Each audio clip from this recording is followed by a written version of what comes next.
Assembly Member Hector de la Torre for ordering the audit that was, or actually getting the legislature to agree to the audit that was done on the regional center system. I realize that there is a lot of issues at the regional center system. For instance, since August of 2009, I have been attempting to help a vendor that my son actually utilizes get vendored with our regional center. At first, we both were told that they were not vendoring anybody for ABA services, and then come to find out a good friend of somebody in the autism committee, they work since August of 2009 to get them into Inland Regional Center. I've been working since August of 2009 to get this vendor that my son uses vendored with our regional center. So it's been well over a year, and just going back and forth with Inland Regional Center on things that they need, and so that they can try to meet their deadlines before they can say, oh, we need something else. And this has gone on for literally over a year.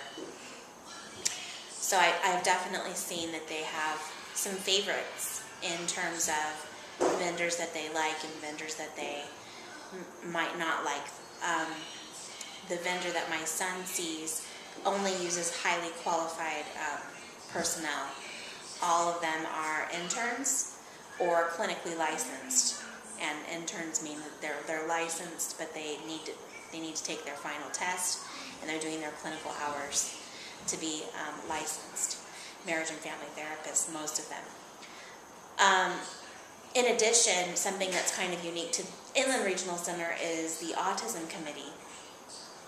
That when a family maybe has an IPP, where you sit down and talk about certain services that are needed for the family and the child, it's not necessarily divvied out to the program manager, but then on to an actual autism committee made up of several figureheads. And it's kind of unique to our regional center, and it's kind of unique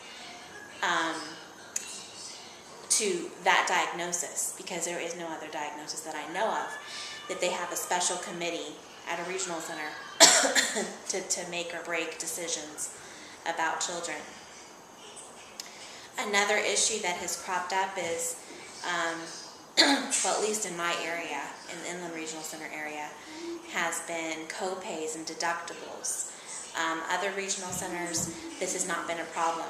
In the Sacramento area, I've heard from other families that they're going out, and if they're getting insurance to cover services, the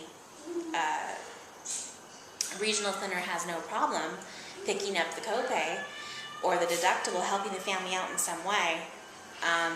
Our regional center greatly frowns upon that, and would rather go to fair hearing for the family.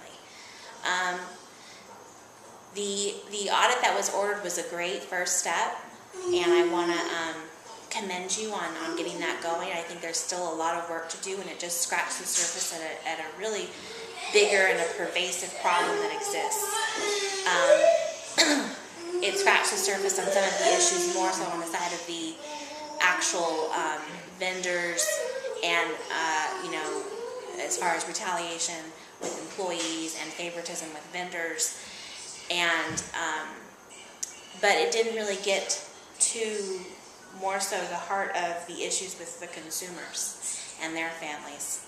And if you already found in this audit so many issues with the vendors and the employees, that tells me that there is a lot to unearth about consumers and their families.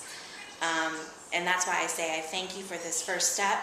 I urge you to continue the work that you've started, and I would love for you to keep involved in this, and to realize that it was a first step, a great first step, but that definitely more will be needed to get to the bottom of waste, fraud, and abuse that goes on, and get to a more transparent system at the regional centers in California. Thank you very much. Oh, and by the way, my name. My name is Kristie Renee Sepulveda-Burchit, and I have a son who is a consumer of Inland Regional Center. Thank you very much.